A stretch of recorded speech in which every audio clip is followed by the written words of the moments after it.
Welcome. Thank you all for coming this afternoon.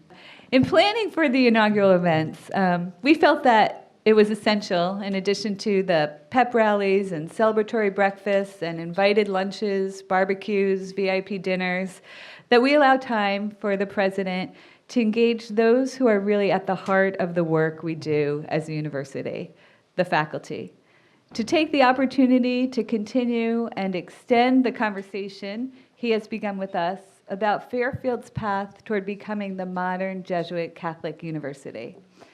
Today, Dr. Nemec, our president and professor of politics, will provide a historical and politically minded academic foundation for his developing vision of Fairfield University, one that places the current conversation about higher education in a larger historical and socio-political context. Following Dr. Nemec's address, we will hear from 6 members of our faculty with varying experiences and academic backgrounds about their perspectives on being teacher scholars at Fairfield and their ideas about the future of our university. And we'll have some discussion between President Nemec and our panelists. After the formal program, we will move toward informal discussion over refreshments and encourage all of you to stay and join the conversation. So we begin with Dr. Nemec. As you know, Dr. Nemec joined the Fairfield University community on July 1st of this year.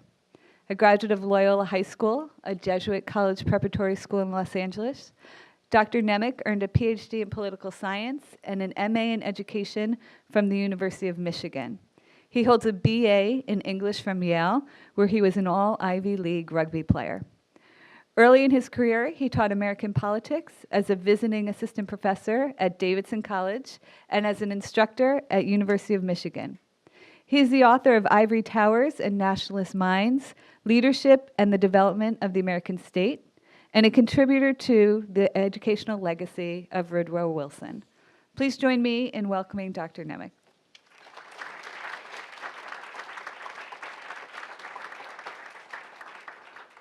Thanks, Christine, and thanks everyone for making the time.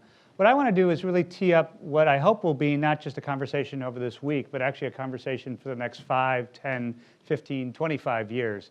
And that really is, what is the future of Fairfield University and where do we go from here, but also mindful of all the history and legacy behind us. And for this talk, I'm not going to talk about Fairfield in particular, but instead drop how my own work. As Christine alluded to, most all of my academic work is focused on the intellectual basis of state authority and specifically the role of universities in perpetuating that state authority. And what's interesting is in preparing for this talk, I actually was offering a little bit of reflection. And I realized, why was this question of what makes authority of such interest to me? And as outrageous as it sounds, it really starts, and it occurred to me yesterday when I was having a conversation from someone else who had been in Los Angeles, with 4th grade. And you might say, why 4th grade? Well, in 4th grade in Los Angeles in the 1970s, so 1978, 79 to age myself, was a big experiment. It was an experiment in integration, in busing, it was called then. And what was notable about this and why this made me so interested in this question of state authority was I ended up going to 3 different schools over 3 days. And so what happened was it started out that I started at our home and walked down the steps to the local elementary school and boarded a bus for Saturn Gifted Magnet. And it was down in South Central Los Angeles. We went there for the first day and we came back. And then the second day we got a call and we were told actually that night and that I was going to be going to a different school. But I actually walked the exact same steps, walked to the exact same elementary school, which was my local elementary school where we picked up, and then went to a school that wasn't a gifted magnet school, but instead just a voluntary integration school, Los Angeles Center for Enriched Studies, and went there for the day. And then we got a call the next night, and the court had actually ruled out all busing for that year. And so instead, I walked down that same steps and went back into the same local elementary school I had gone the previous 4 years. And it struck me, even at that young age, about how arbitrary it was, right? And how, as an individual, my life was being directed by these forces much grander than myself. My education was being directed by individuals. And all these people were quoted as experts, right? Experts on child development and experts on immigration and racial policy. And that always stuck with me, which was, why do people who just seemingly have expertise get told get the ability to tell other people what to do. Maybe it then became natural that I would go into academia, but that's a whole other story. But that was the first piece that really formed my sort of the basis that really intrigued me in terms of this question. The second was, and I say all the time when I meet students, like I was meeting students yesterday as part of inauguration festivities, was the idea that anytime I meet a young student, and I remember even the first, as you know, we had the fire, and so that was Friday to Saturday. So then Sunday morning I get up and rally, and we are doing welcome, and I meet the students, and I say, I'm with Egan, and I'm with Dolan, and there's always one sheepish student who will say, I'm undeclared. And I actually would always take a little bit of comfort in it, and I'd say, look, I was undeclared for 4 years. I was an English major and ended up getting a PhD in political science. And in fact, the first thing I did right after graduating as an English major was go back home to Los Angeles and work in public policy and politics. In fact, was there during the LA riots, which was a fascinating thing. So I was undeclared. The English major was not what got me hired. The English major wasn't what got me necessarily into my PhD program at the University of Michigan. But that English major was absolutely invaluable to me. In part because I was at a time at Yale then, that was the height of deconstruction. So the really, really, really almost obsessively close reading of text was what shaped how I thought about actually much of my academic work. Because my academic work, as I said, was on the intellectual basis of state authority, specifically looking at a period between the Morrill Act, which was the act that founded the land-grant colleges, and essentially World War I. And when you do that work as a political scientist, which is interesting because this is unique, because most political scientists nowadays, and even back then, were very quantitative. Instead, what you do is you just start pouring through archives and archives of letters and documents. And it was that English major training that really helped me in shaping my thoughts about the university and its role in American society. And that's what I want to talk to you about today. So that's why this talk is called History, Context, and then we'll leave it to the faculty and I to sort of imply or suggest what that means for our consideration. And so as I said, I want to first lay out the history of American higher education through the lens of American political development, and then secondly, offer some thoughts about what are the phenomena that are impacting higher education in society today, and then turn it over to consideration. I should also point out that this is really a preamble, because there's probably at the end of this, you're going to be like, okay, so what does that mean from here? Where do we go from here? Well, that's tomorrow's talk.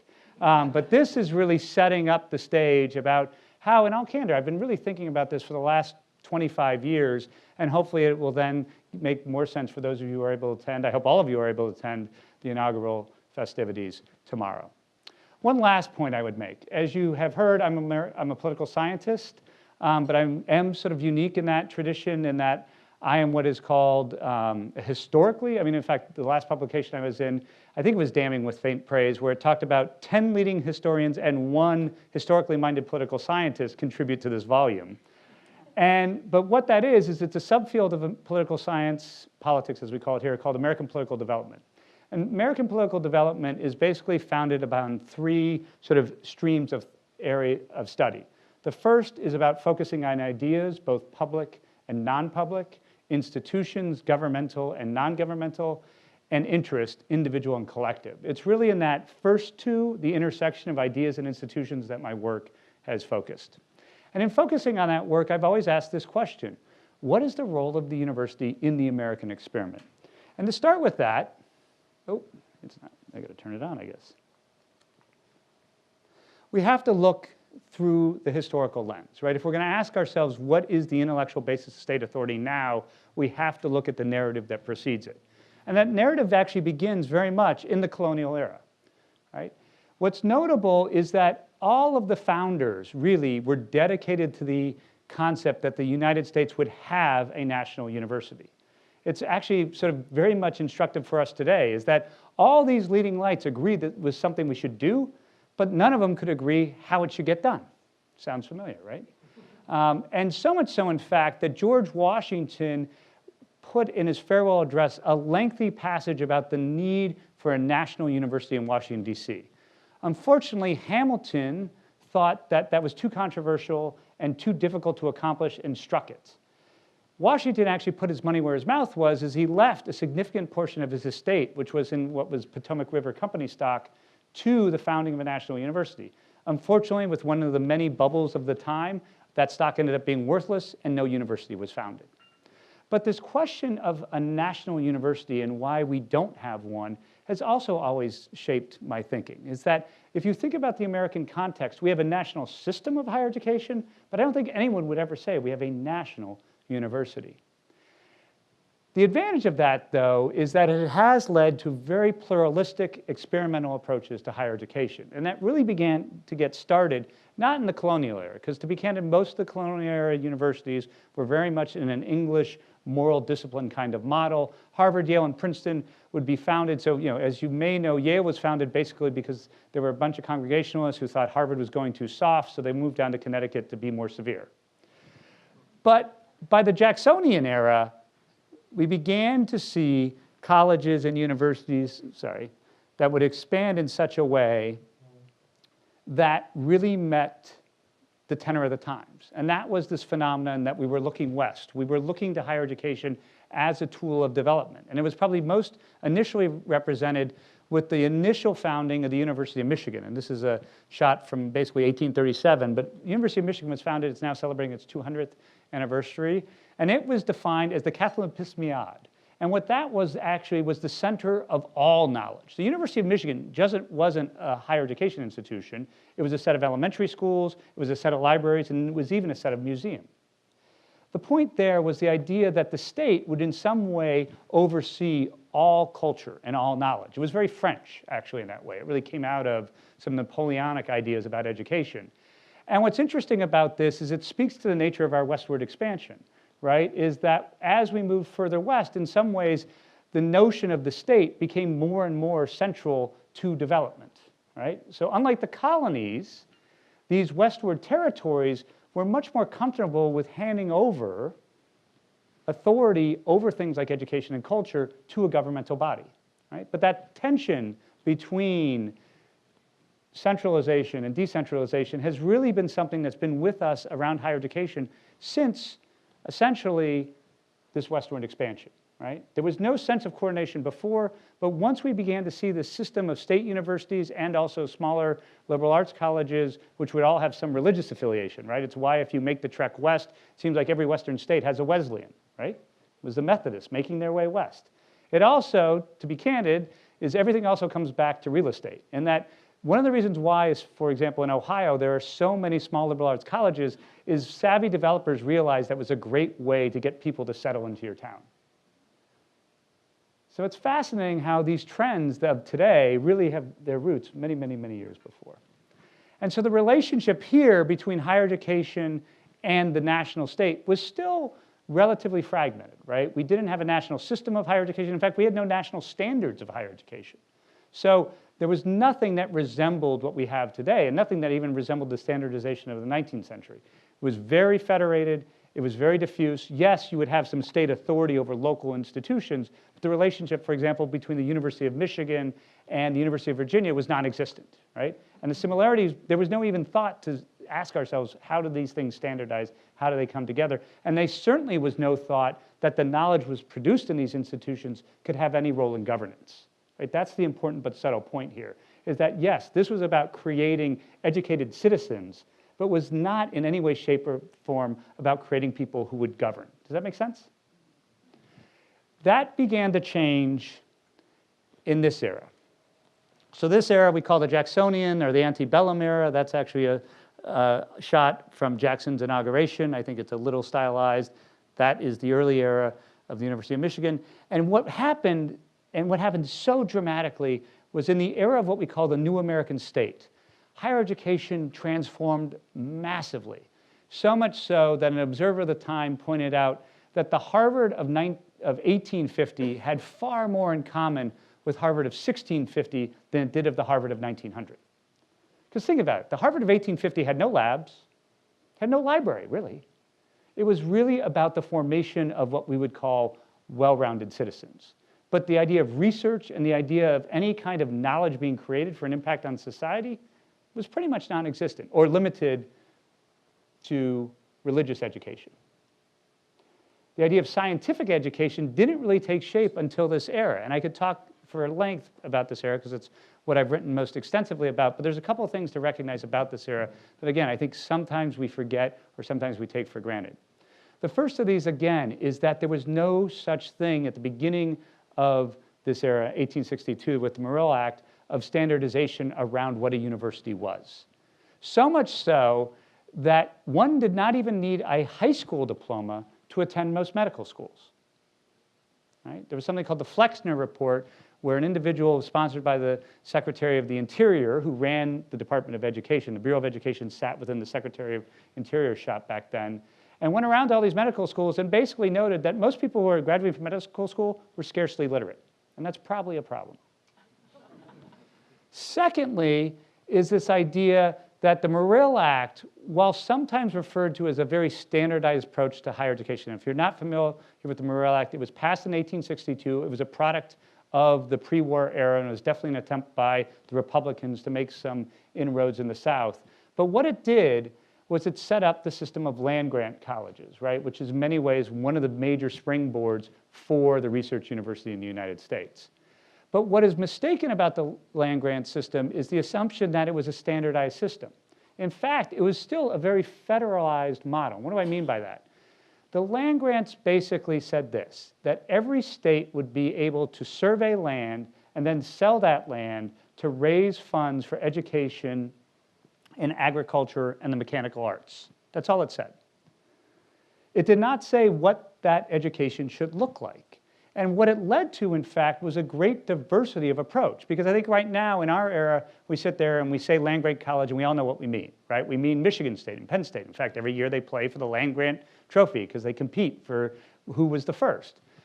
And yes, we had those traditional, what we think of as land-grant colleges. But what we also had were institutional entrepreneurs like Andrew Dixon White, who I think is actually affiliated with the Andrew White House, just over on Round Hill Road, that is the president's residence, who set out with a philanthropist named Ezra Cornell to use the land grant for New York to set up Cornell University.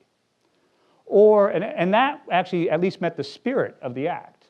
Probably more aggressively, you had the Connecticut state legislature said, we're just going to take the money and set up a scientific school at Yale called Sheffield Scientific, which certainly in no way, shape, or form met the spirit of the legislation, but certainly got Yale going in that regard. And the fundamental point here, again, is that something even back then that was celebrated as so centralized, so federal in its approach, actually was quite diverse. Well, when did that change?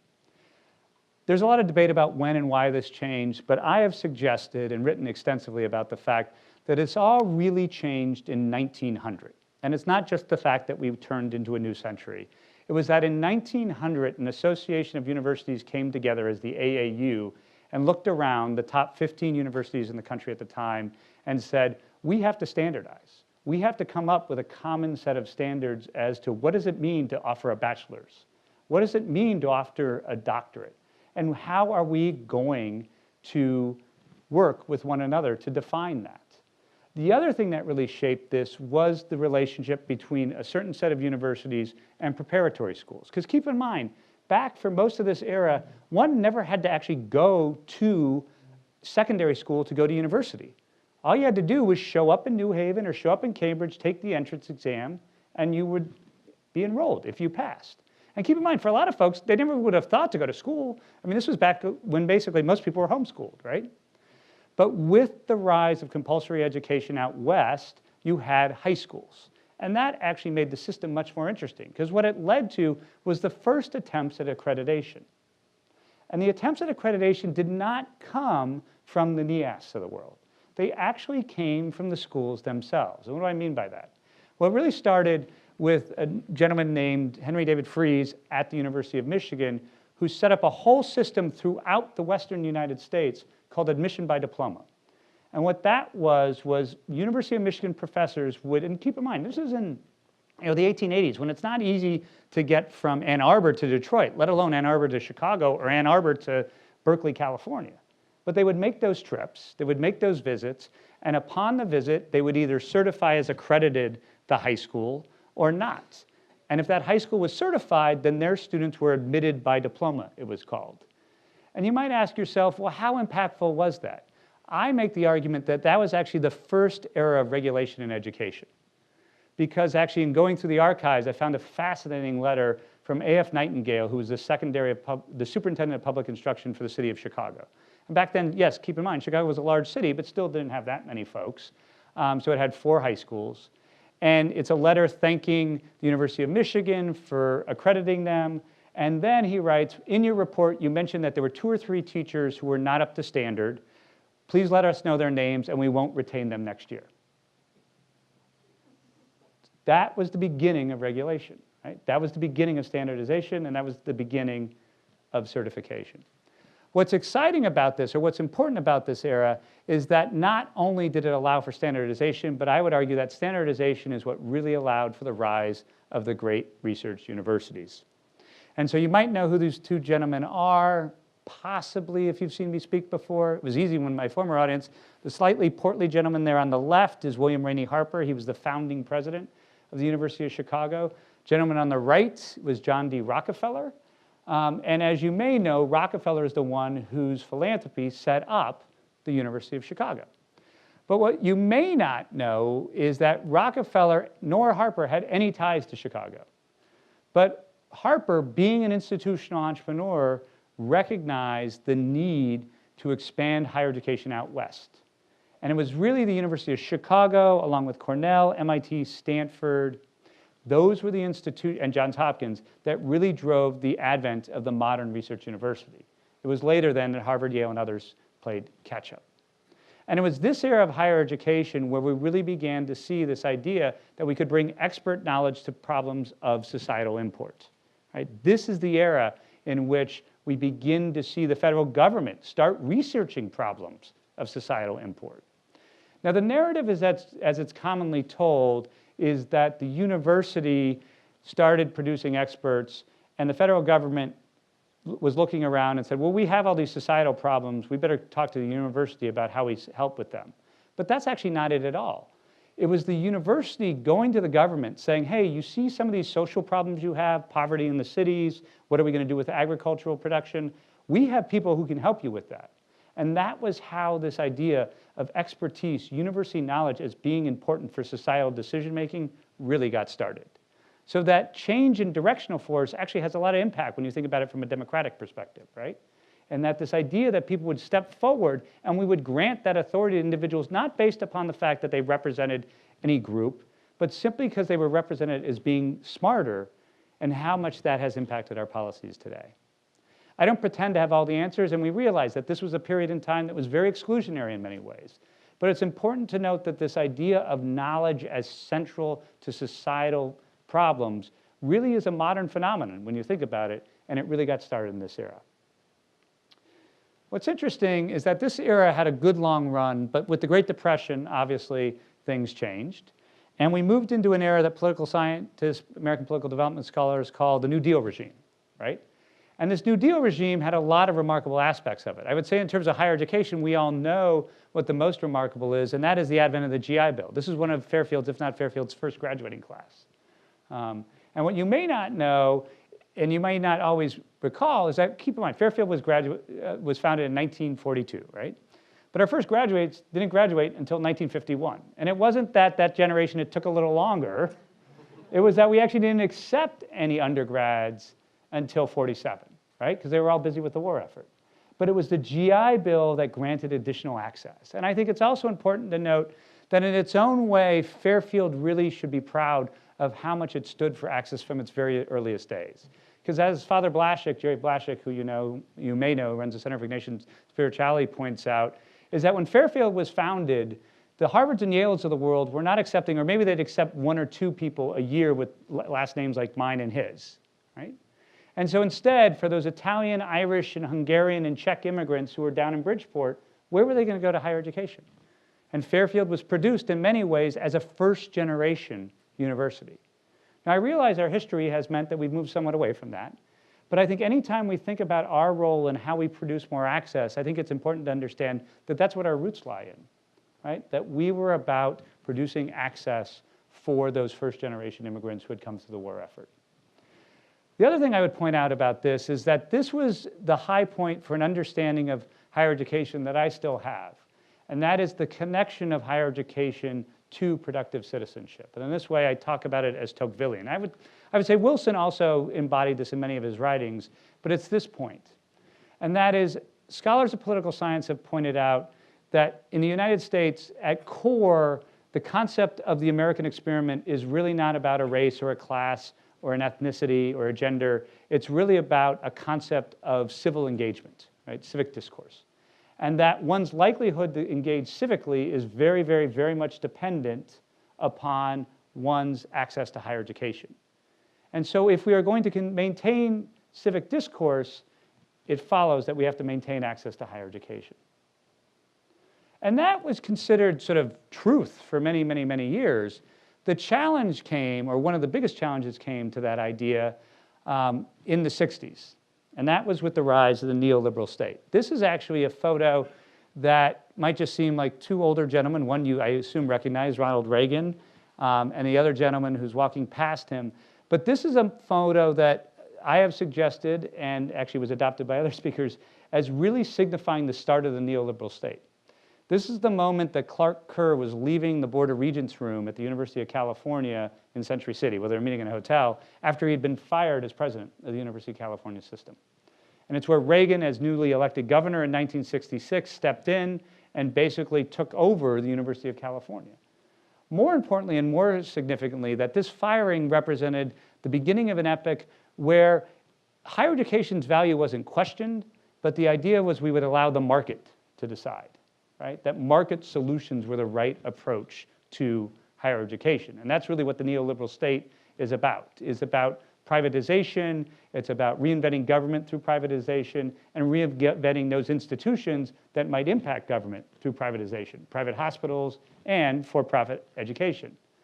Probably it reached its epic with the appointment of Bill Clinton as chancellor of the laureate system worldwide of for-profit universities. That appointment happened, if I'm not mistaken, in 2007. And what's notable is that that was really the beginning of the end of the neoliberal era. The neoliberal era came sort of crashing to a halt or crashing to an end with the economic downturn of 08-09. And what's notable about that is that this new era, scholars of American political development are still struggling. We're in the midst of it. So we don't really know what it's called. We don't know how it's going to play out. But we do know one thing for certain. And again, I would stress, this isn't just about the current president, it's about Obama as predecessor as well. And that is, this is an era of scrutiny for American higher education. No one assumes that higher education is inherently a public good in the public sphere, right? And we have to recognize that fact. This photo, to me, is most emblematic of that. And this is not something that the Trump administration produced. It's not something the Bush administration produced. It's actually something the Obama administration produced. And it was called the College Scorecard. And the College Scorecard was a scheme, an idea, that was well-intended, but as you soon played it all the way through, had massively poor consequences. And I actually spoke about these on a White House panel in 2013. And I was preceded by the president of Jackson State University. Because at the same time the administration was talking about the need for more access, they had proposed that all federal loans and all federal subsidies for higher ed would be tied to these performance measures. Well, instinctively, that sounds good. Except if you're a school like Jackson State that's taking chances on kids who are first generation, who might not necessarily be prepared fully for college, but ones who we think with the right schooling can get their way through, but don't have the same completion rate that a Harvard or Yale does, and you're being punished for that by the federal government, what does that do for you as how you think about access, right? And currently, we know higher education is certainly under scrutiny. And I would suggest that it's unfortunate, but it also is an opportunity, both for higher education generally, but especially Fairfield, to reassert why we're so important. And I'm going to talk a lot about that tomorrow. But what I also want to offer as a couple of thoughts is then how we think about the direction forward. What are the things we have to keep in mind if we are going to remain relevant? What are the things we have to be mindful of as an institution and as a faculty in terms of what the world is thinking about and what the world is concerned about from its institutions? And these are just a couple of thoughts. The first of these is we have to recognize that we're in an era of aging populations, right? And this puts a premium on lifelong learning. This, sort of like Fairfield's founding in 1942 during the height of buildup for World War II, is one of those things that you state And then if you pause for a second, think about it, realize how remarkable it is. This is a graph from the UN Population Center that shows the population over the age of 65, which is the green line, and under the age of 5. And you look at it briefly and you say, oh, a couple years ago they crossed. Nice. But then pause for a minute and think about that. We know, given how life expectancy has continued to rise, this is the first time in human history this has ever happened. Right? It's not as if this has been a up and down. This has been basically a straight set of lines waiting to cross, and this is the first time ever. And it's very rare you can say about anything, this is the first time ever. This is truly the first time ever this has happened. And it's not going to change. And so for educational institutions that were founded in the 1890s when the average life expectancy was barely over 60 years old, and that was only in the healthiest of communities, this is a remarkable wake-up call. Or, I would argue, a remarkable opportunity. And it doesn't mean we ignore the 18, 22-year-olds, we don't ignore the 25 to 35-year-olds, but it is to say that if those are the only people we're looking at educating, we're really not serving our mission. Right? Because our mission isn't to simply educate young adults or even young children. Our mission as a Jesuit institution is to educate those who need it. And I can certainly guarantee you there are many over the age of 65 who could benefit from a Fairfield education. Secondly is a recognition that the world is becoming more global. I alluded to the formation of the AAU in 1900. And what's interesting is one of the main things that motivated that formation was the fact that American universities were concerned about how their students were being treated when they went over to Germany, meaning their degrees were not being seen as credible. So that really led to this great sort of era and this epic of growth from 1900 to today. But I would say now the challenge is even more real. Right? We no longer even refer to Europe. In fact, in many circles, people talk about it as EMEA. So that's Europe, the Middle East, and Africa. There's Asia and all the opportunity associated with the Indian subcontinent, as well as China, not to mention Latin America. And again, for me, while in some ways it might seem daunting to say we no longer have to just worry about the tri-state region, Massachusetts and New Jersey here at Fairfield, or Pennsylvania, I should say, I really believe that that is one of the fundamental blessings we have. And that is the fact that we are part of a global Jesuit network. Having sat in the courtyard at Xavier University in Mumbai, watching monkeys run all around the columns, you think we have problems with the turkeys. It is remarkable how, even though you can be in a place that's so foreign, because it's a Jesuit institution, it feels so much like home. And this gives us a very real opportunity. Third is the idea that we also are on a wave of urbanization that gives no sign of abating. Right? Back in 1800, only 3% of the world's population lived in cities. By 1900, that got up to 14%. By 1950, it was 33%. The expectation is that by 2050, 75% of the world's population will be living in cities. Now, you might say, well, we're in suburban Connecticut. But to be honest, when you go to very rural places, we're more urban than not. And more importantly, our proximity to urban areas, again, gives us a very real opportunity. Right? And so the more we can embrace that, right, the more we can recognize that we're educating students for not just a global but an urban future, the better off we will be. And the other reality is many of the challenges we see in urban America, many of the opportunities we see in urban America are really just over the hill in Bridgeport. Right? So recognizing that while Fairfield is blessed with an extremely rich community in terms of resources, we also have an obligation to look well beyond our walls, but also look very close to where we can have the most impact. Fourth is this phenomenon, and I think we all know, technology has in many ways changed our lives. But the thing I stressed, in fact, I talked about this to the Young Men at Prep today, is that we should never assume technology as a replacement for anything. Technology is not pedagogy, technology is not instruction, but technology is a tool. Right? And we have to recognize that there are people, processes, and then technology. And instead of being afraid of it in some ways, or feel like it demeans or undermines what we do, ask ourselves what we can do with that tool to make the most of what we're trying to accomplish. So the way I've said it more than once is that if the internet existed in Ignatius Loyola's day, he would have used it. I've not had a single Jesuit refute me on that. I mean, the man put his best friend on a boat to India, never to be seen again. So understand that one of the things that is an obligation of us, for us, I would say, is that we have to recognize that we are being given tools to have impact, and we have to make the most of them. Doesn't mean we need to take every course online, doesn't mean we need to take every program online, but it does mean if we're not thinking creatively of how we leverage technology to have impact, we're again underserving our mission to educate the world.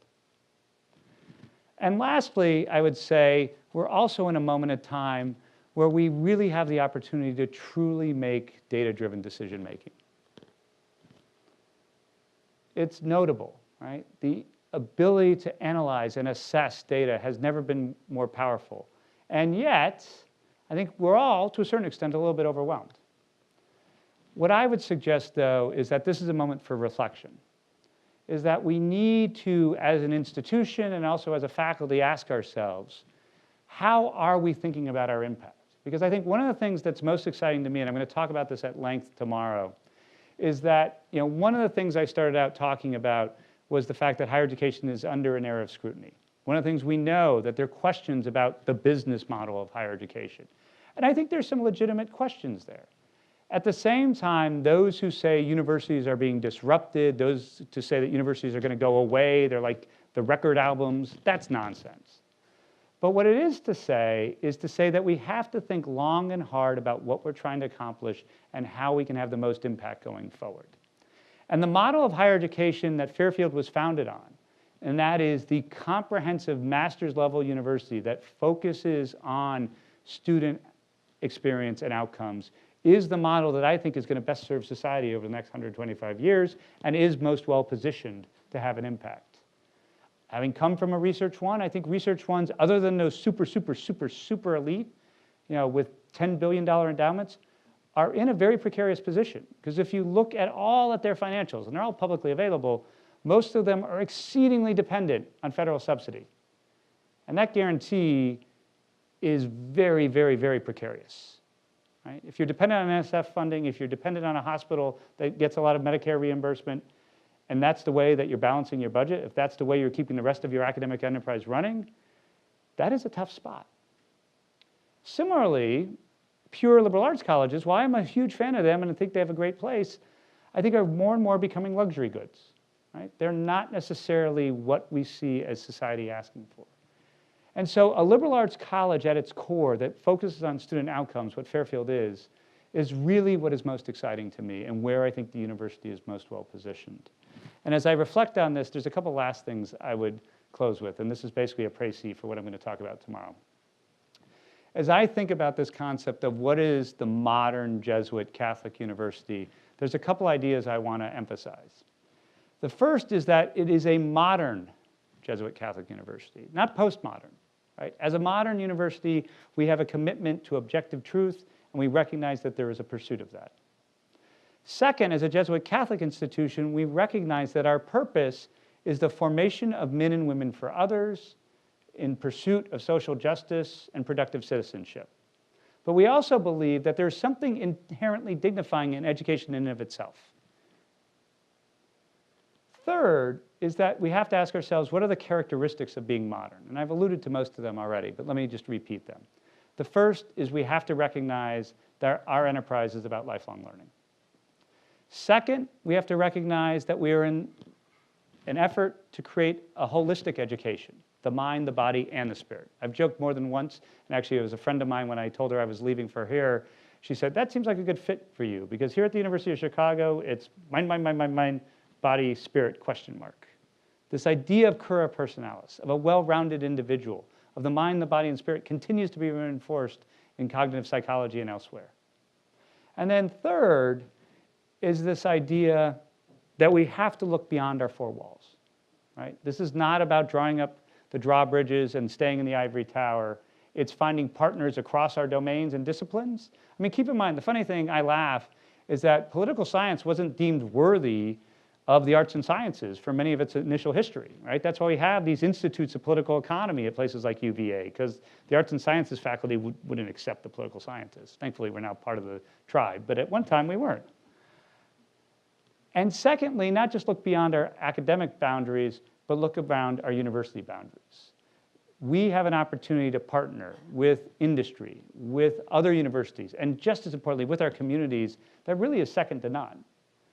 And the more we can do, and the other thing I would emphasize that I'm going to talk at length about tomorrow is that in nothing I'm saying am I suggesting we're not doing this. But what I am suggesting is that for us to truly seize the opportunity, we have to be deliberate about how we do it. And then if that's how we're thinking about our characteristics, the characteristics of that modern Jesuit Catholic university, the question becomes, then where? What are our parameters? And again, I've talked about these at length, but I want to share them with you again, because they're worth repeating. The first is, by definition, we have to be more national in scope. Right? An institution of our type, an institution of our value, cannot simply survive and can't actually say it's fulfilling of its mission if it continues to focus simply on the tri-state area, Massachusetts and Pennsylvania. And what's notable is we're already making great strides there. In fact, I think it's coincidental, but this most recent class went from having 12% of our students from outside our core states, or I say 12% of our students from the national region, to 18%. And I think part of that is simple demographics, right? The fact that there aren't enough college-age students coming through traditional high schools in this region to sustain the quality we have. Additionally, and this is a question I got once from someone on the alumni board where they asked, well, if we become more national in scope, does that mean we're going to lose our values? We're going to lose our uniqueness? And I would counter that, in fact, the risk is if we stay regional, we'll start making compromises that will force us to lose our values. The other subtle but obvious point, and then sometimes I think it's obvious, so I don't explicitly say it, but I think it's worth saying, is that the other reason we have to become more national in scope is we have to be more diverse. Right? That is the other thing that, to me, maybe it's because I grew up in California in the 70s and 80s, is an obvious point, but I think sometimes we forget, is that if we are going to become more national in scope, that is an engine, that's a vehicle that will allow us to become more diverse in terms of socioeconomic background, that will allow us to become more diverse in ethnic background, and it's a great way to pursue that. So thinking about us as a national institution has a lot of benefits. Doesn't mean it's going to be easy, but I think it's one of the things that we have to be committed to as a university and as a faculty. Secondly is this idea that we have to be global in outlook. And I alluded to all the reasons why, but I think it's important that regardless of whether it's actually programmatic, it is a change in mindset. So even if a student doesn't necessarily take a single day abroad, they at least change the way they think about the world and recognize their place in that world. And then third, again, I already alluded to it, is that we have to be unbounded in approach, right? Leveraging the technologies, leveraging the digital landscape that is out there is not just a question of a nice opportunity to have some impact. I would argue it's us fully fulfilling our mission. So as I said, these are just some early thoughts. This is really the beginning of what I hope to be a many, many year conversation. I'm really grateful for your attention. I look forward to hearing from the panelists. Thank you. As the faculty are taking their seats, I wanted to reiterate, I think I said it when I addressed the general faculty this year. I really see the role as provost as taking the vision that the president has set out for us and connecting it to the work that we're doing in academic affairs and to help make that real on the ground. And I think, while many of us have heard Mark's remarks on the Jesuit Catholic University today, he helped us put them in his own academic discipline and provided that historical perspective. What I've asked the faculty to do is to talk about their experience as a teacher-scholar here at Fairfield University. Mark didn't use that word specifically, but he alluded to the role going forward of the student-centric university that's not simply about the research that we might see as the Research One, not simply about teaching that we might see at a smaller liberal arts college, but that marries the teacher-scholar together. And so we've asked faculty to reflect on their personal experience as teachers, scholars here at Fairfield, and then to think what that means about the way forward as we help to define the modern Jesuit Catholic University. Mary Frances and I selected this panel with the help of the deans to represent faculty with different years of experience here at Fairfield, some in their first year, some here 10 years or more, to make sure that we had represented all the academic disciplines. So we have faculty from the professional schools, as well as the humanities and the sciences from the arts and sciences, and to have diverse representation in terms of gender and background. So I'm going to introduce the faculty one at a time, ask them to give their remarks, and then we'll have an opportunity for the president to respond as well. Our first panelist today is Sila Alan, who's an assistant professor of finance in the Dolan School of Business. Sila joined the faculty at Fairfield in 2014. She has a PhD in finance from Baruch College of the CUNY University of New York system. Her research interests include market microstructure with a focus on price discovery processes and market volatility. Dr. Alan. Thank you very much. Thank you, Christine. It's an honor to be on this panel, so again, thank you for the opportunity. So as Christine already mentioned, what does it mean to be a teacher scholar at Fairfield? This was the main question given to us to prepare for this panel. This very broad and open-ended question actually made me reflect back to my early days at Fairfield just over 3 years ago. At the orientation meetings, we talked about what it means to be at a Jesuit institution. And not having much knowledge about it prior to joining Fairfield, I was curious to learn about it, and I went to all these meetings with an eager personality and ready to learn more about the Jesuits and the Ignatian philosophy. Well, I did learn about it, but to my surprise, it was not in the traditional lecture style that I was used to and I would expect. Instead, we were given some general questions as small roundtable discussions where we first discussed the questions on our own and individual groups, and then as the full group in the whole room. And the point of the exercise was really to make us discover it for ourselves what it meant to be at a Jesuit institution. Well, the structure of these meetings took me a little bit by surprise, and honestly, I left those meetings feeling a little bit lost, still asking people what it meant to be a Jesuit at a Jesuit institution. But as the semester continued on, I started attending a lot more events. I started talking to people at the faculty level, staff, students, and it started all becoming more clear to me through my time at Fairfield, and it all clicked for me. So to me, being at Fairfield means being a part of this big community, being progressive and open to new knowledge, and being proactive to go get that knowledge. So it's a continuous learning process, and I strive to do that in my classes and in my research on a daily basis. So I'm happy to be here. Well, I think these values are reflected and aligned very well with the way things are run here at the SB, my school, and specifically at my department, the Department of Finance. As we know, finance jobs are among the most prestigious and crucial positions in the market. And because financial markets are the backbone of an economy, and they provide the much-needed capital for firms to exist and grow, right? That makes up an economy. So it is our job as finance professors here to not only conduct scholarly research and contribute to progress in our respective fields, but also to educate the next generation about financial topics. Now, what's especially important as part of our teaching methodology, in my opinion, is to instill the very necessary ethical values in our students. Because we all know and hear about the Wall Street being a shark tank and the corporate world being full of greedy individuals.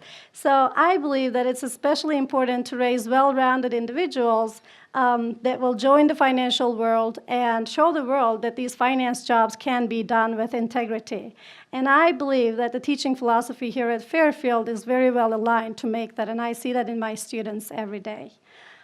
We provide our students with a lot of tools to tackle real-world situations. We throw them into ethical dilemmas as part of group activities and case studies. We challenge them to be their best selves in debate activities. We take them directly to the field as part of service learning courses, and so many more activities and examples.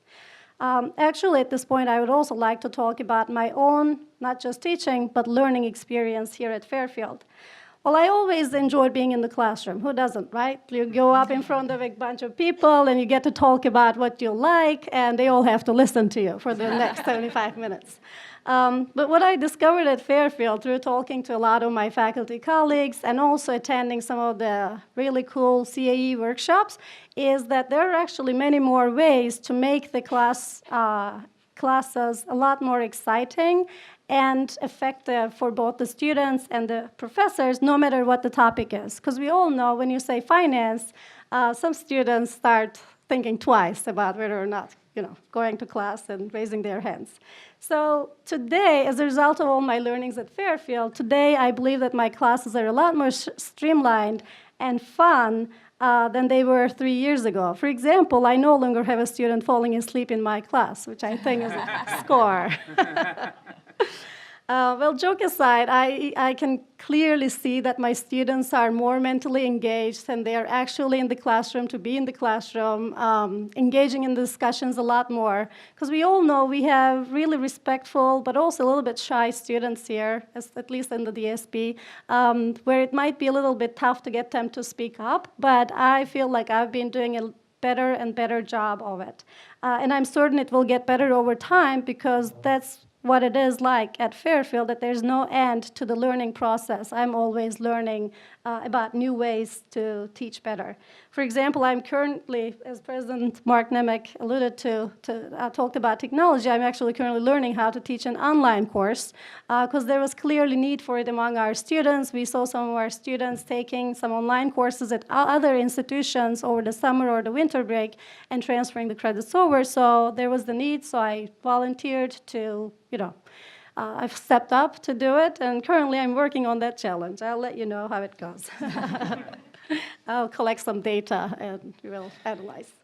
So it's all good on the teaching side at Fairfield, right? But how does being at Fairfield, which is maybe primarily a teaching institution, affect our research?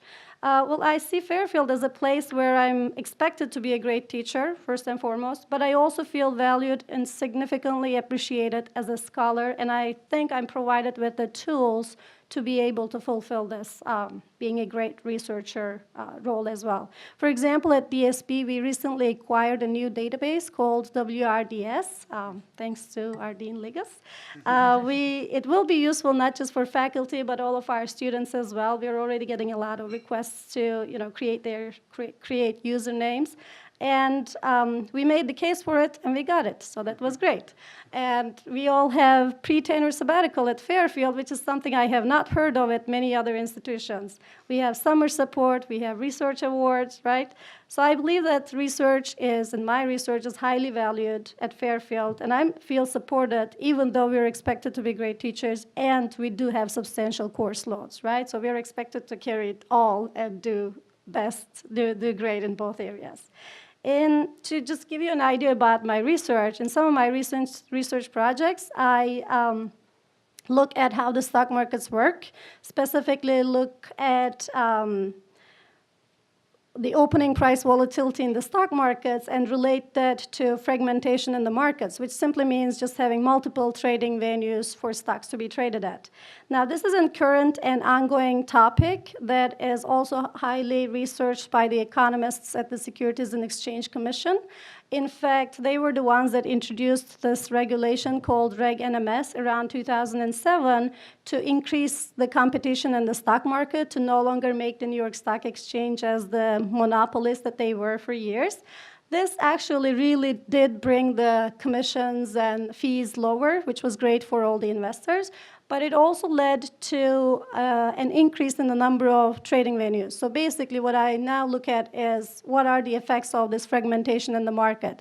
So I found the good data, being Turkish, and I was able to compare this very fragmented US markets with the fully consolidated Turkish stock market, and I was able to conclude that this fragmentation, even though it did have great impact in terms of costs, lowering costs, the visible costs, it also led to an increased volatility of the stock market, which makes our heart rates go up and down, right?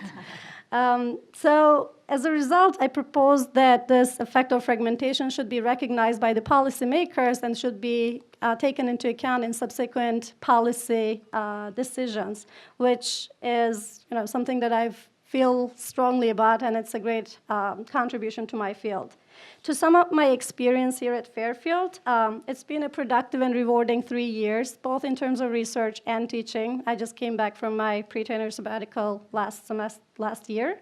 And this is such a great community that I find all of my colleagues always ready to lend a hand or collaborate on projects with me, right, giving me their opinions on things.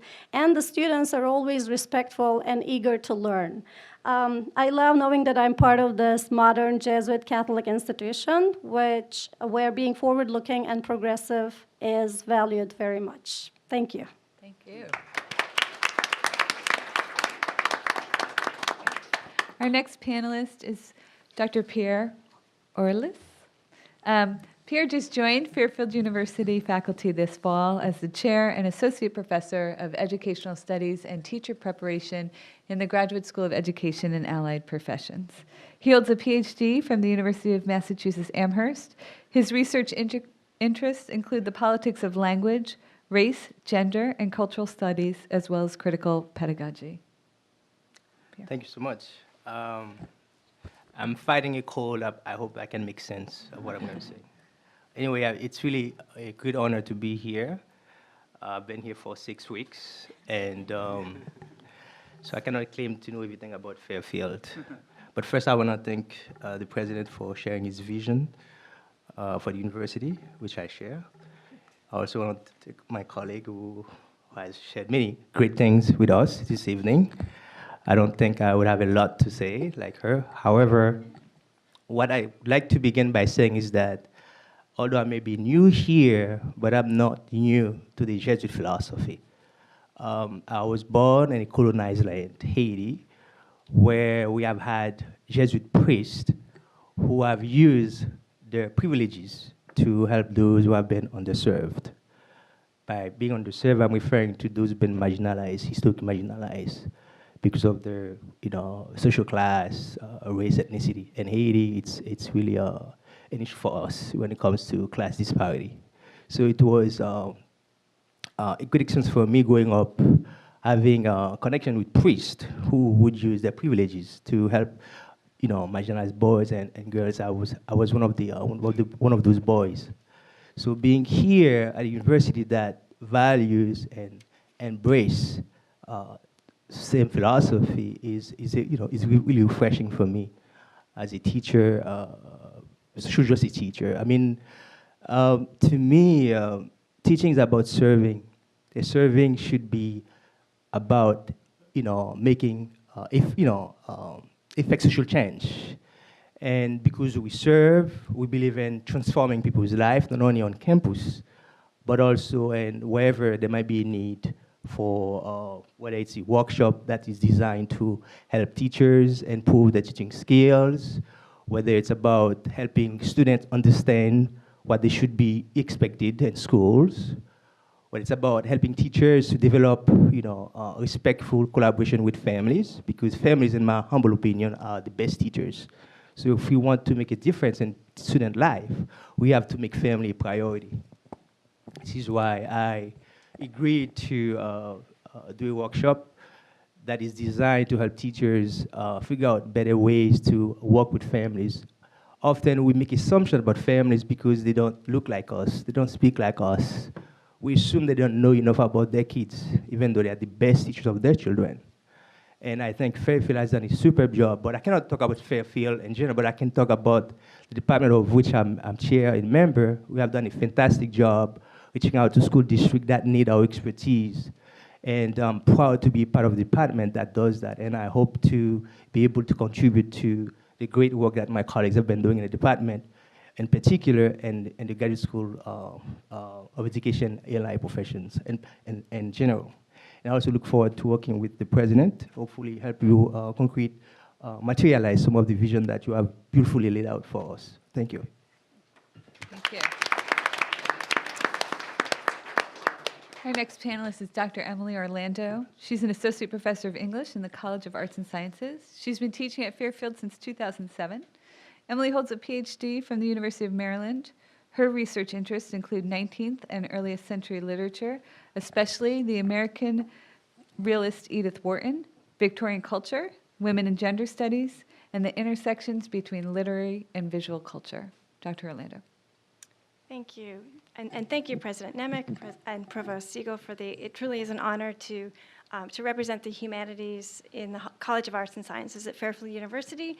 The College of Arts and Sciences, I remember Robin Crabtree, former Dean Crabtree, saying that we're the heart and soul of the university, and I would obviously respectfully agree.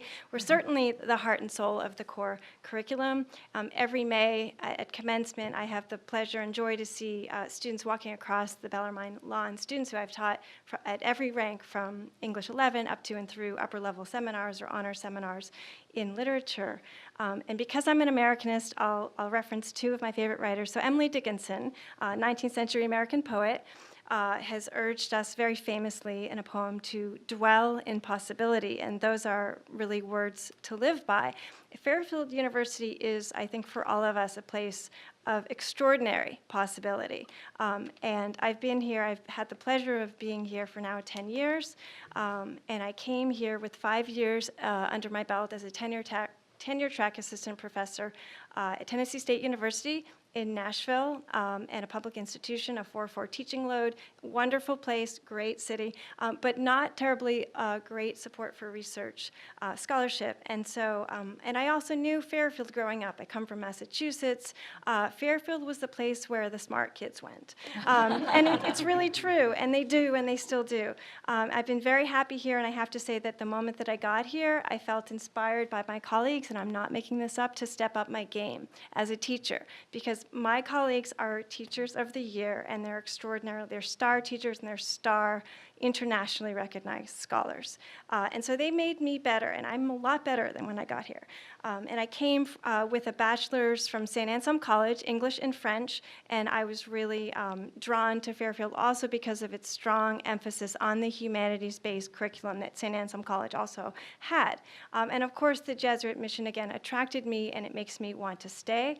And so I was thinking in my preparation for today of the ways in which there's been a happy synergy uniting my teaching and my research and my service. And one way is to think about the mission of, that we're all trying to pursue excellence intellectually, morally, spiritually, and socially, and as a lifelong habit. And I think we all do that as teachers. I believe that we do that also in our research. I'll reference another quotation from my girl, Edith Wharton. And you may not think you know her, but if you know Downton Abbey, Sex and the City, or Gossip Girl, then you know her work. Because all of those, the writers of those programs are Edith Wharton fans. So she has a character in The Age of Innocence, 1920, a writer, and he says, the air of ideas, it's the only air worth breathing. And that is very true. I think we all agree with that. And that is what the humanities does for us, is that it allows us, it trains us to understand and analyze ideas and people and cultures, and it makes us more humane. Another thing that attracts me and keeps me happy here is this idea of cultivating a spirit of community. I try to do that in my classrooms. I've done it through my leadership for 4 years as co-director or director of the program in Women, Gender, and Sexuality Studies, which is a very event-driven, interdisciplinary, active program on campus, very much deeply committed to social justice and developing humans for others, men and women for others. And also, I've tried to cultivate a spirit of community through my leadership of an international academic society called the Edith Wharton Society, surprise. And I was most recently president, and I had been an officer of that society for 6 years. So to go back to the issue of social justice, this idea of trying to attach ourselves to something bigger than ourselves is a challenge in the age of the selfie and the Twitter feed. But I think it's important, and it matters, and it will stay. The idea, perhaps most meaningfully, that I connect to in my teaching is the importance of the whole student and the care of the whole student. And even though St. Anselm was Benedictine and not Jesuit, we really we thrived under that model. And one way that I try to care for the whole student is by using the extraordinary resources that are available to us as faculty at Fairfield, specifically the Writing Center, the ACDC office, the Counseling Center, I have them on speed dial, and also the Office of Diversity and Multicultural Affairs has done great work to train many of us in what's called safe space training for students who identify as LGBTQ, and also students who who may not identify, but who are privately undocumented. And I just went through the training this semester, and that's another thing to think about, how we can be more modern, is to kind of open up our minds and our habits to understanding differences. So my teaching philosophy, I think we all want to do this. I think we all want to get our students to think critically. I remember in this very dining room, Gerald Corrigan of Goldman Sachs and the Federal Reserve had said that, and he's an alum, of course, and he had said that Fairfield taught him how to think, and that always stayed with me. And I think that we do that. And I think that more than ever before, writing, more than when I was an undergrad. We didn't, of course, have the internet. We just had typewriters. But writing is the first point of contact that we make with the world. And social activism happens through writing, and really good activism. And some bad things can happen through writing. And so we want to kind of continue to train our students to write thoughtfully and responsibly. To think a little bit about the way that my research informs my teaching and vice versa, we have many mentoring experiences and privileges here at Fairfield. I'll just cite one example. I had a student called Angela Samarone, and she was my advisee through the Humanities Institute of the College of Arts and Sciences, and so she was my fellow for 2 years, and so I mentored her work, her project on Edith Wharton, and she has now distinguished herself on an international platform. She's twice won the undergraduate prize for the best essay on Edith Wharton, and I was not a judge of that competition, just so you know.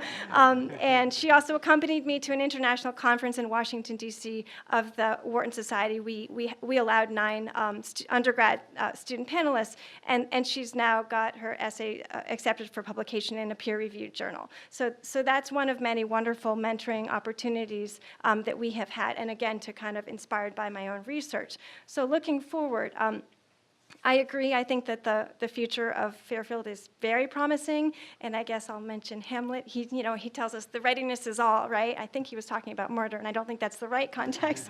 But the idea, right, is I think we are ready, and I think we need to meet students where they are, but we also need to remind them how high they can go, because a lot of them don't know how high they can go. And I think that we need to be ready in our own practices and our professionalisms, in our teaching, and model excellence. And model excellence through things like writing effective emails and training them to do the same. I think it all matters.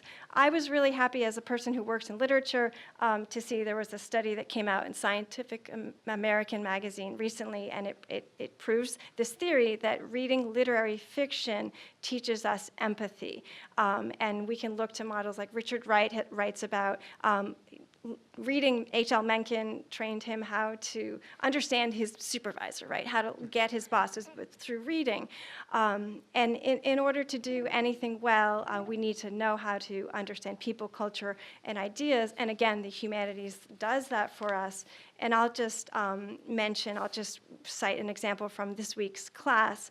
I had the pleasure to teach The House of Mirth, 1905, Edith Wharton, this week in my American Realism and Naturalism seminar. And if you don't know the book, all you need to know is that it's a novel of manners in which you have a 29-year-old heroine who is, and I quote, she's horribly poor but very expensive. So she needs to marry up, and she's picky. But our discussion was inspired by students' grasp of the following disciplines: art and architecture and design. Plato's Republic came up. The stock market came up. Sexual harassment came up. French literature and culture came up. Even the opioid epidemic came up, because it doesn't end well for Lily Bart, sadly. Sorry. But so the point is that we are training our students through the humanities-based curriculum to be Renaissance persons. And I know that the humanities have taken some beatings in recent years, but I will say it's worked out pretty well for a lot of us. And if I would cite some famous examples, Conan O'Brien, Mindy Kaling, Steven Spielberg, Jon Stewart, Lloyd Blankfein, who's the CEO or has been of Goldman Sachs, Harrison Ford, and the list goes on, and also the author of Harry Potter. So the fact is that it's still a thriving tradition and an important, meaningful discipline that keeps us all humane, and I think that the humanities will continue to help students as we prevail and in and beyond the college classroom, and as we continue to encourage them to go forth and, proverbially light the world on fire and dwell in the very many possibilities of the life before them. Thanks. Thank you, Emily. Linda Rooney is Assistant Professor of Nursing in the Egan School of Nursing and Health Studies and has been teaching at Fairfield since 2010. She earned her MSN and Doctorate of Education from Southern Connecticut State University.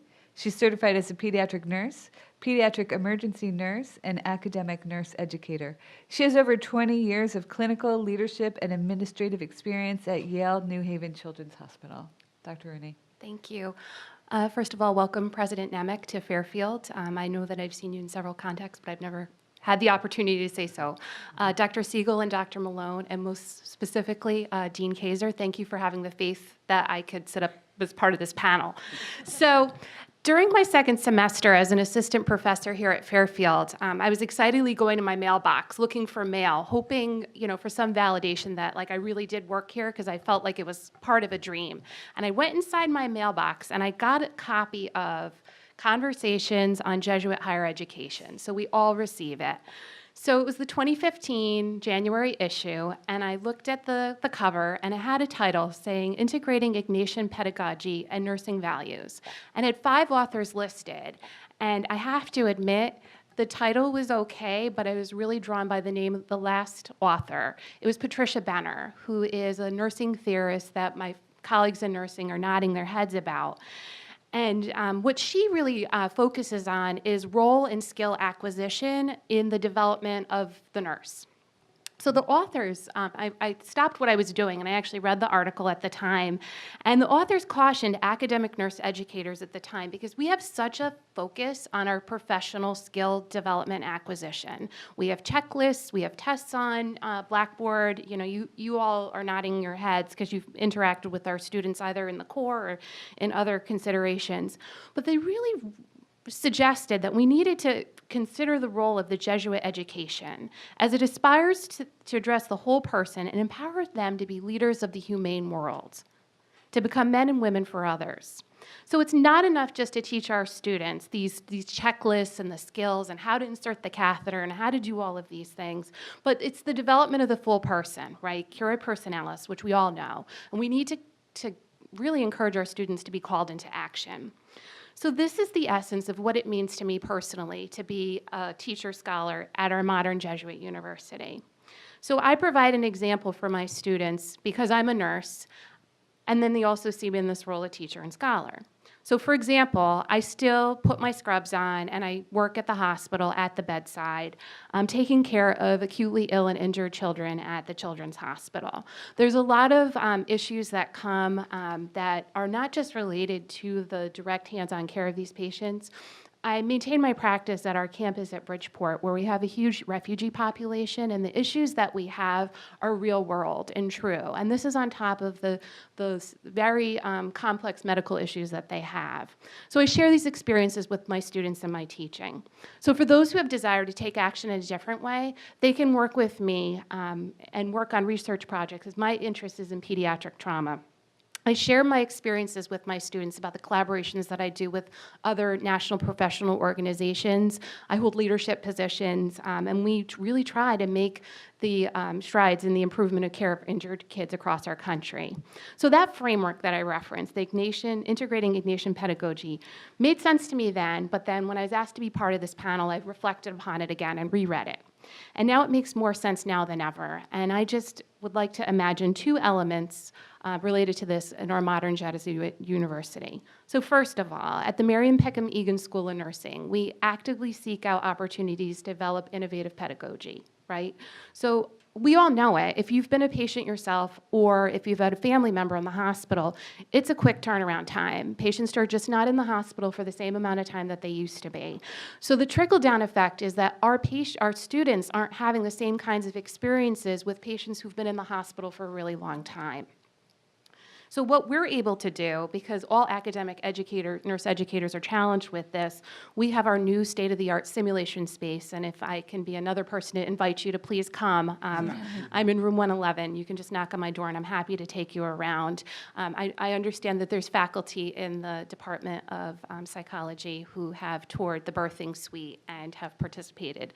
So you are welcome to come. But we're able to create these standardized experiences for our patients or for our students students where they're able to take care of patients in a way that I never could have imagined, and it is really important. So I take my students 1 day a week. We go to Yale New Haven Children's Hospital.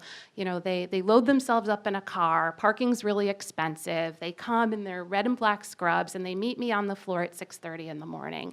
And we work on a neuroscience and respiratory unit.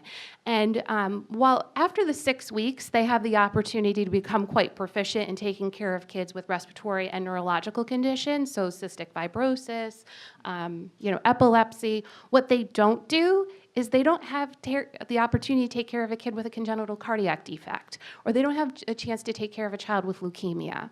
So my team and my partner over there, Dr. Eileen O'Shea, who's also one of the other pediatric faculty, we have a challenge. So by what was the past standard in academia, my students did not have the opportunity to apply what we taught them in class on every type of patient, or at least the major kinds that we know that they're going to be tested on and challenged in life.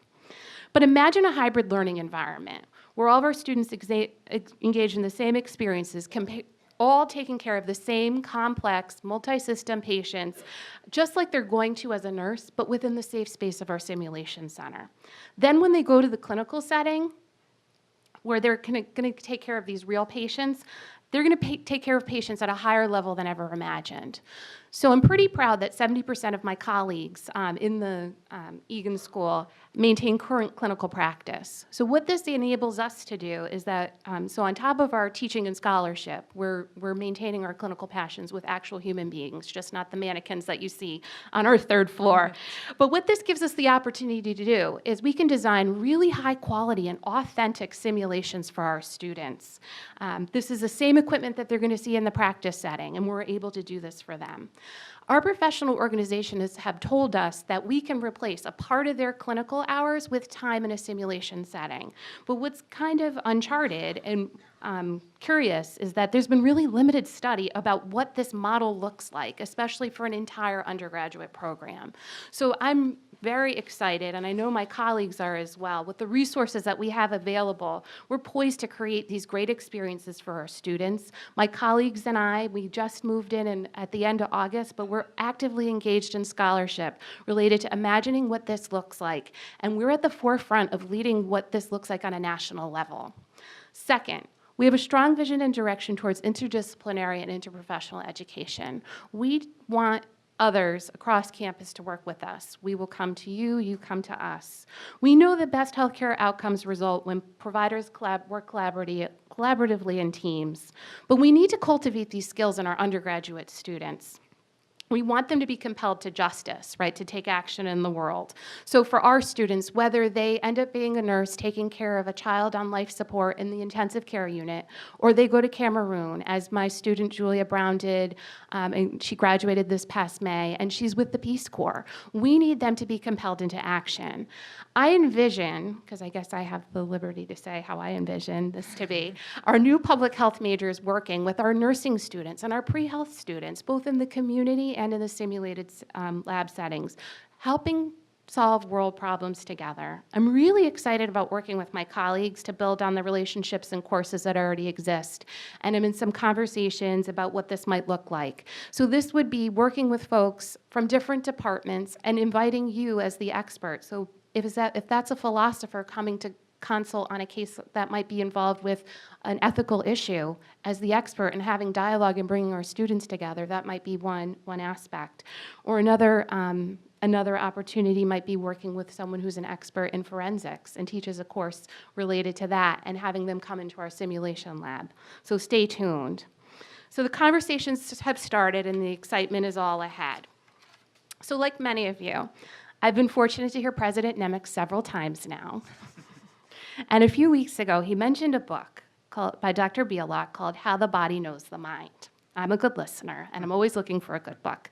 So I went on Amazon and I purchased the book, and I was really interested about the embodied connection, about understanding the interconnections between the mind and the body, and how it can help us all in our lives. Your body helps you learn and understand and make sense of the world. And I really think this includes the things that I've just talked about.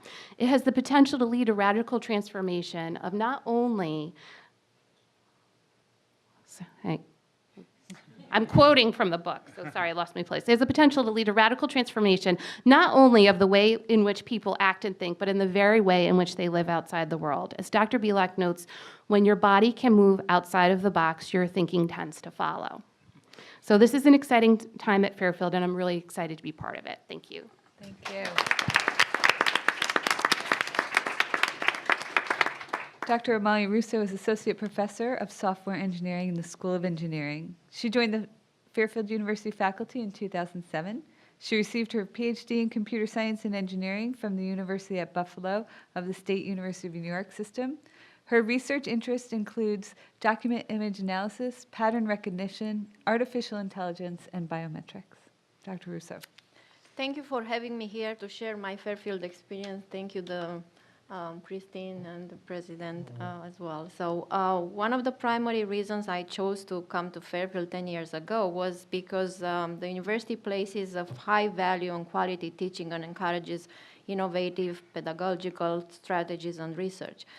It is my personal evaluation that a faculty who seeks excellence needs to demonstrate not only classroom effectiveness, but also innovation in teaching and learning and impactful research. One of the complaints of students in my disciplines at other universities is that they do not work on real-world projects in their courses. In order to give our students an edge over students at other universities, to make the students more competitive on the job market and to strengthen the relationship between the university and the community, relevant real-world projects need to be infused in the curriculum, and this is what I do in most of my classes. My teaching philosophy is based on a hands-on approach, which includes real-world or research classroom activities and active pursuit of educational collaborations with high schools, nonprofit organizations, government, industry, and academia. And service learning is one avenue that I use to do that. After countless number of real-world projects run in my classes, I could attest that collaboration between the university and community is a win-win situation. The students benefits by practicing the concepts and methodologies learned in class on real-world projects and beginning to work with customer deadlines and deliverable. Moreover, the students are more motivated when working on socially relevant projects, whether they are in Bridgeport, Connecticut, or Nicaragua. On the other hand, the community, industry, or government benefit directly from receiving technical assistance, and in my case, software, which has been designed to suit their needs. Indirect benefits include a reduced cost of training, better prepared local force, and increased pool of candidates for recruitment. The department, school, and the university also benefit directly from increased community visibility and take an active role in the economic development of the community. Additional rewards include increased university recognition, securing equipment or funds to further the research and development of the project and eventually additional projects and new opportunities and program ideas. Moreover, this is an approach which ignites students' entrepreneurial spirit and motivates them to start ventures on their own. So with all of this in mind, I actually consider experiential learning and partnership with community, government, and industry not only an important factor in teaching effectiveness, and contributor to our institutional initiatives, but also the way that will bring us good reputation and national competitiveness in the future. Building competitive undergraduate programs with more curriculum flexibility will help our graduate program as well. So for a moment, I would like to recognize both engineering and the whole university's potentials at the graduate level, and will be interested in looking at ways to build bridges and plant seeds in off-campus locations, whether out of states or country. Expanding graduate resources and programs and reviewing academic policies for graduate students in collaboration with the admission office, international office, academic affairs, deans of schools, and industry stakeholders will be beneficial to all of us. Facilitating collaboration on university-wide graduate programs issues and advocating for a more global perspective will better support both innovation and interdisciplinary cross-pollination opportunities. At this time, it is critical to cooperate, innovate, and find ways to attract not only the traditional students into traditional programs, but also into unique experiences and perhaps customized programs for various cohorts or non-traditional and distance education. Also, coordinating existing resources into creating relevant certificates as part of the graduate coursework for our graduate programs, and similarly creating specialized concentration at the undergraduate level will help reach out to a broader audience and market our program better as well.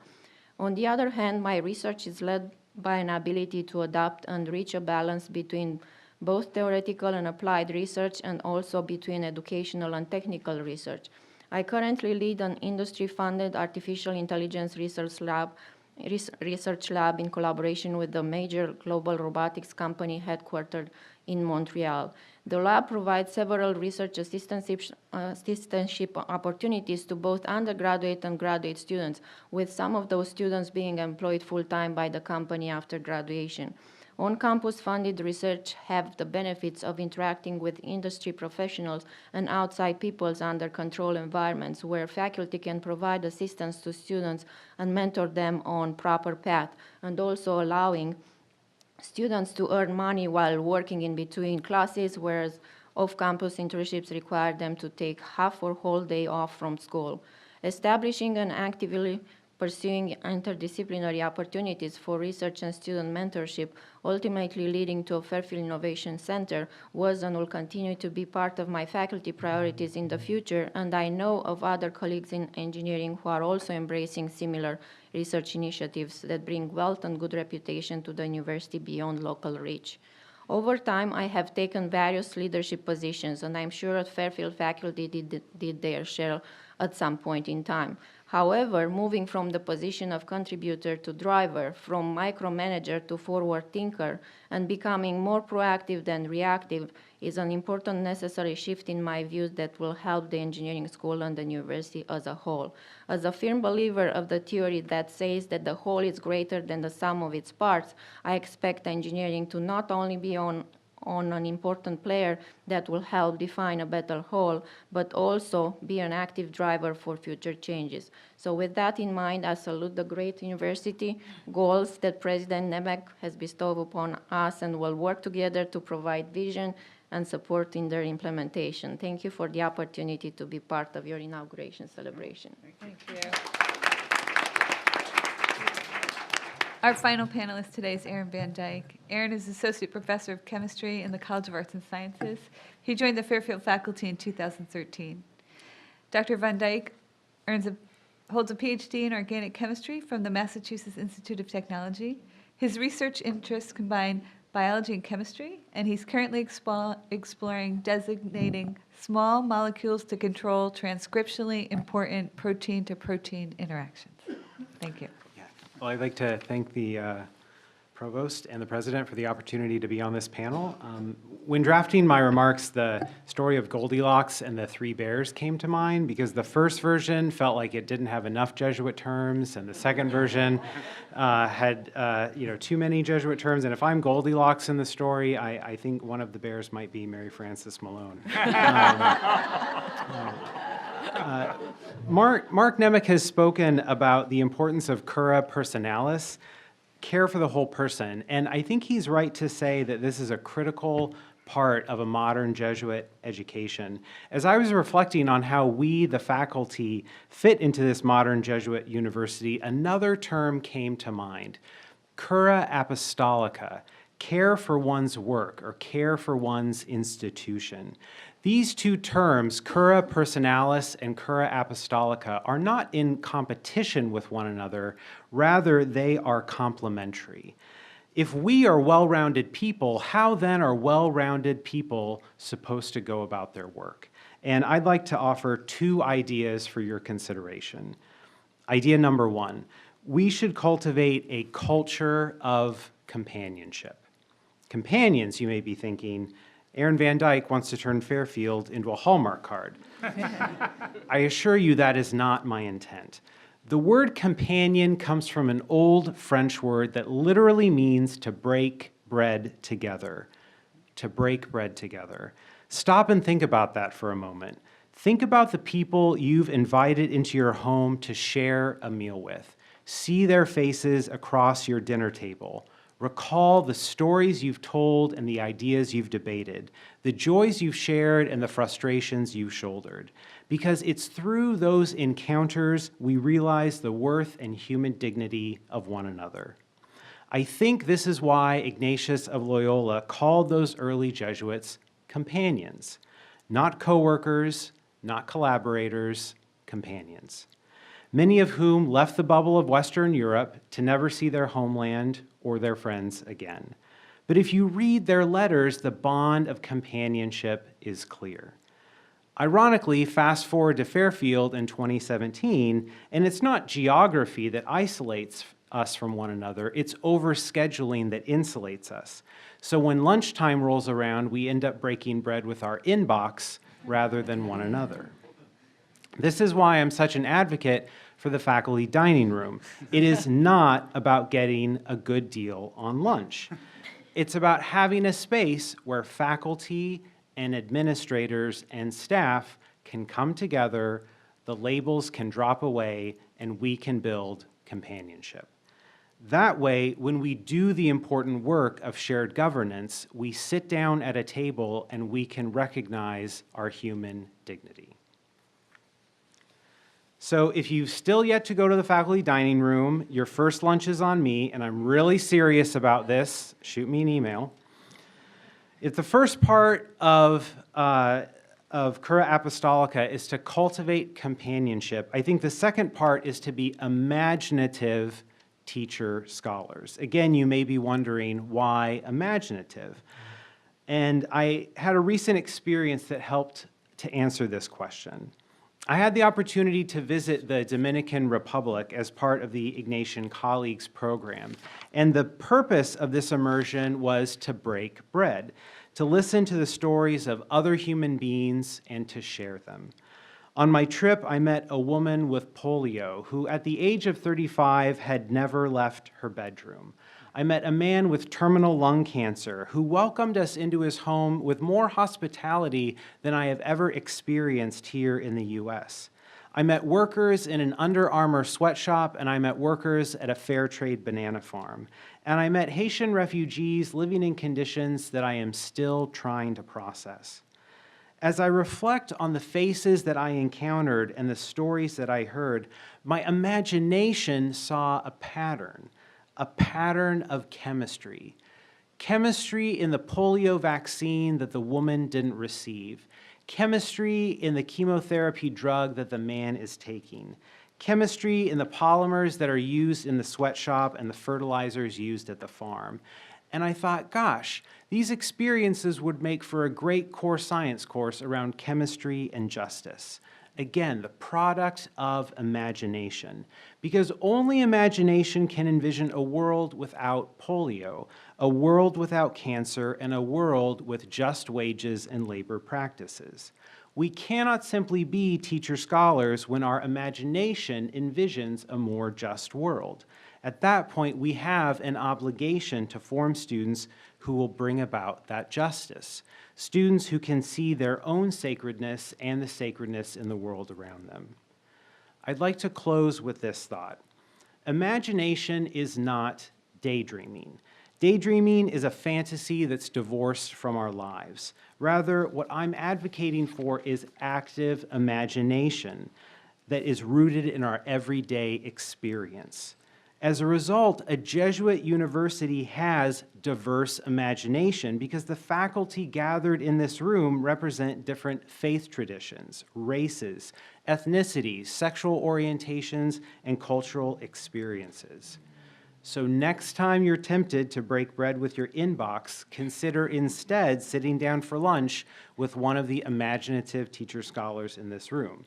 And if you're really at a loss, shoot me an email because at least your lunch will be free. Thank you. Thank you. That was great. So, as I said, when we invited faculty, we wanted a range of perspectives, and we really just asked the question, what does it mean to be a teacher scholar at Fairfield? And I kind of had my fingers crossed and was hoping it was going to line up somehow with the things that Mark had said.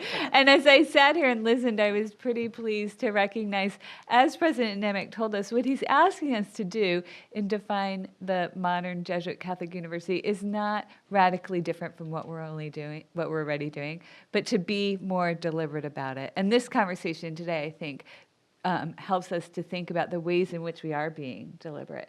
I heard attention to mind, body, and spirit throughout, through having a more global outlook, to connections with others and partnerships, and to new pedagogies and approaches while attending to important traditions. As provost, I also feel that well, it is our faculty job to attend to the care of our students. It's my job to attend to our faculty. And so I'm really pleased and interested to hear and learn more about the ways in which you're developing as whole persons here through the support of Fairfield. And I heard many mentions to that today. We have, in our final few minutes of our formal presentation, President Nemec is going to respond to some of his thoughts from our faculty panelists.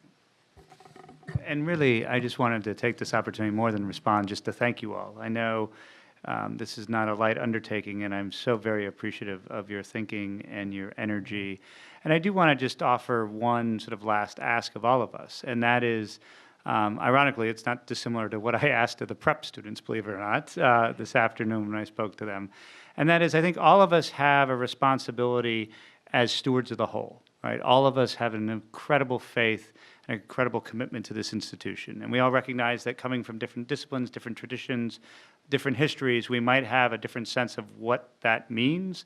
But I think if we all approach that work in a singular way, or at least a way that has some commonality, it'll serve us well. And this is what I would just ask all of us.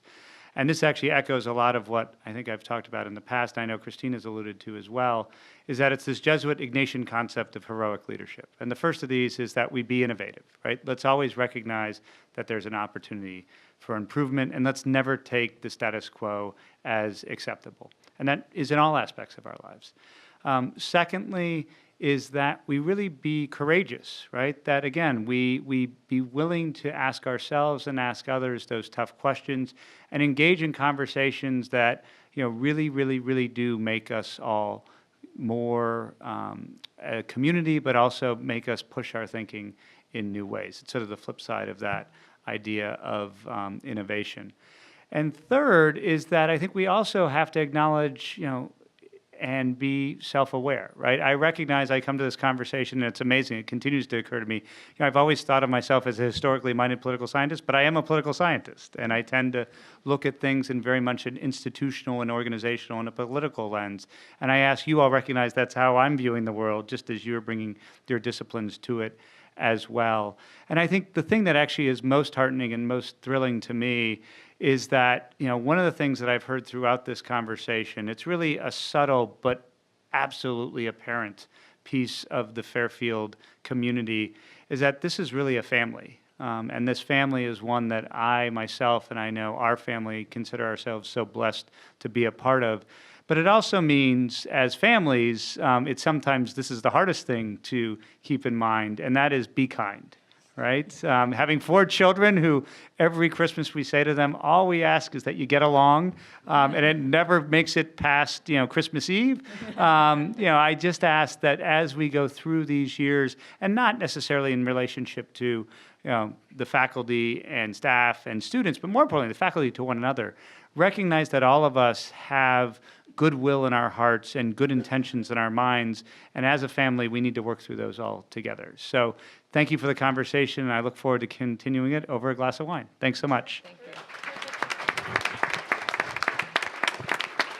That's the end of our formal program. We do invite you all to stay around, continue the conversation over refreshments. Thank you again to our faculty members for their willingness and their time and their remarks, and welcome to our new president.